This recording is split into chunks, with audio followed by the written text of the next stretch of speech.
Yo, what's up? So, eto na yung pick sa Absolute Power.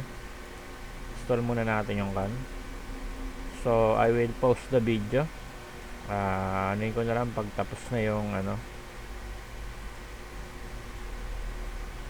World OBS. So, habang nag-i-install pala, may papa-download ako sa inyo. So, eto yun. I-verify nyo muna yung yung video card or GPU sa GPU-C. So, i-download nyo muna to. So, para malaman nyo kung may pag-asa bang makita yung mga weapon. So, pili lang kayo dyan. So, i-download lang natin to. Simula kasi nung nag-update talagang nawala na yung mga weapon, di na nakikita. So, ito yung apps para malaman nyo kung magagawa nyo ng paraan yung karang reboot. Ano ba yan?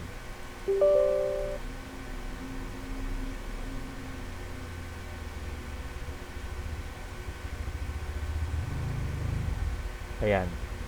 So, ayan o, DirectX support 12. So, dapat 12 yan. Kasi kung 11 yan, hindi tayo parehas. So, ito yung fix na gagawin ko.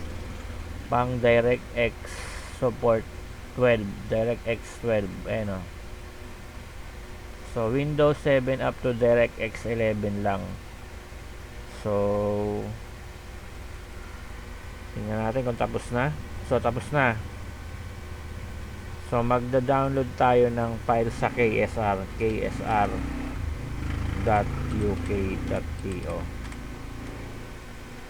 So, magda-download tayo nito ng client nito. Dito nyo kasi kukuhain yung client. Yung files. Dito nyo kukuhain yung files. Para makita yung weapon. Kasi may sira to. So, habang nagda-download doon, ipunta na natin dito sa yan, right click tapos browse local file. So, ayan, teka lang, download na ba? Hindi pa. Download muna tayo ng WinRAR.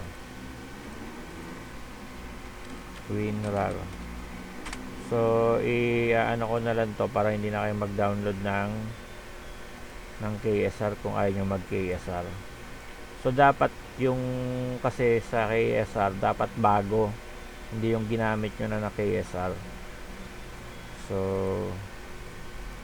dapat bagong siya. Bagong extract. So, ito na yung KSR. Extract na natin.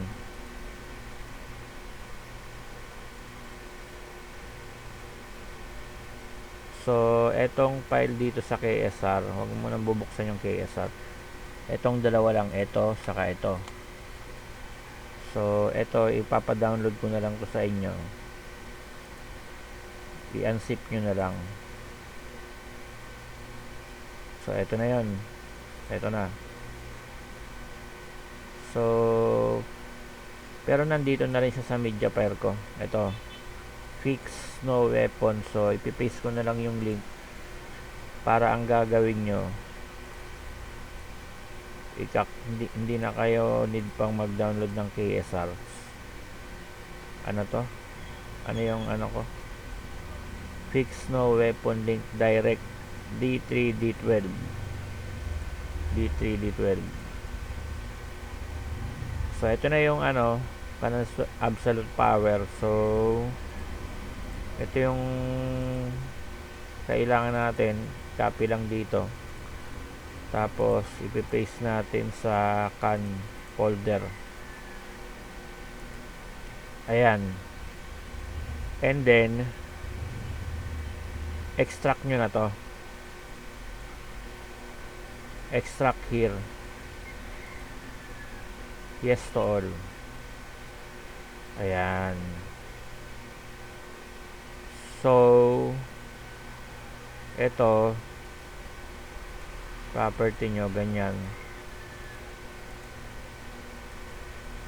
tapos ito nasa ano rin yata to, ganyan nyo lang sa Windows 8.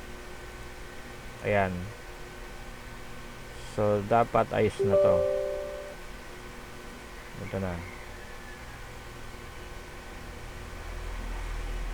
So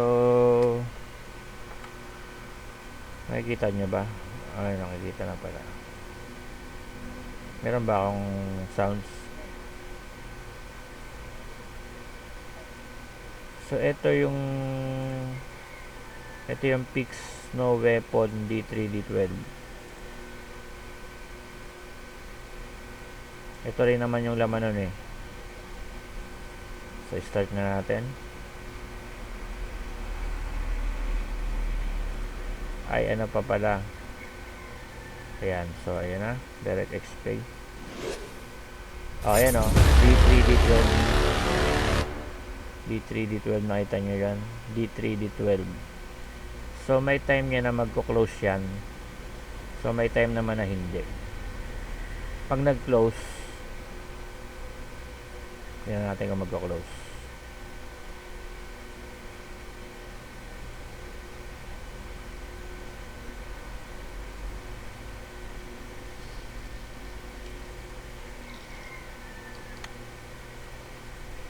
Ayun, di ba?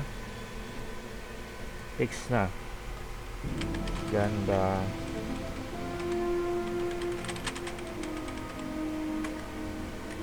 Di ba? Ayan na. Kita na yung weapon, oh.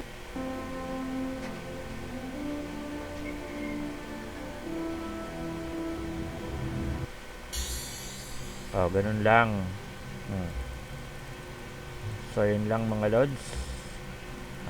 Pa-like and subscribe naman ang video natin sa kanang YouTube channel ko. Ayan na, may weapon na. Si Acero. So, ganun lang kadali. Once na bagong install yung ano mo. So, kailangan niya mga bagong GPU. So, hindi ko na dapat bago yung GPU nyo, supported yung makikita nyo naman to, ito bago yung GPU, dapat DirectX 12. Pag DirectX 11, hindi ko alam ang gagawin dyan kasi hindi naman tayo naka DirectX 11 eh. So pagtiyagaan nyo na lang yung walang weapon, wala tayong magagawa dyan. Dapat bumili kayo ng video card na may DirectX 12. So, paano ba maghanap ng video card na may DirectX 12? So, dapat ang bibilin mo yung may DirectX 12 na support. GPU C. So, halimbawa, pumunta ka ng bilihan ng GPU. Dapat i-ano mo dito, i-check mo dito. Kung ano yung ito sa akin kasi, ito yung aking GPU, RX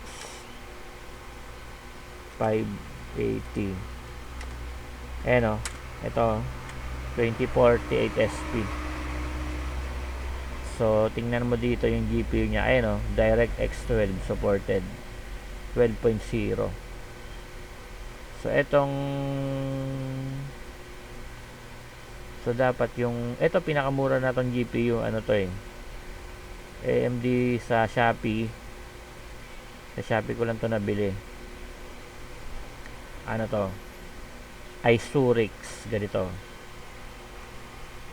Isurix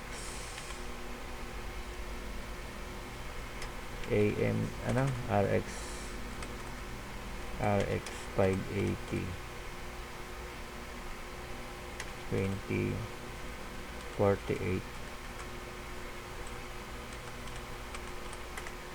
Ayan o, Shopee. Ayan o, Isurix. Ayan o, Shopee. Magkano ba yan? Ayan o, 4,000. Ito lang yun o, 4,000. Kaso dapat,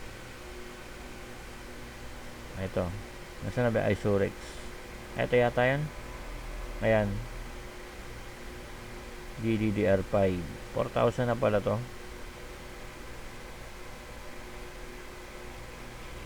6 pin. So pwede rin naman yung mga mga AMD. So mga built-in, kaso yung mga lumang PC, yung mga built-in na video. So dapat kailangan kahit naka built-in ka, yung mga bagong built-in naman ngayon, supported siya ng DirectX 12. Yung mga bagong ngayon, Ryzen 5, supported yan. So ganun lang mga lods ang pag-fix natin. So another try. Ganun lang, compatibility Windows 8. So pa. Tingnan natin kung makaka-open pa tayo ng isa.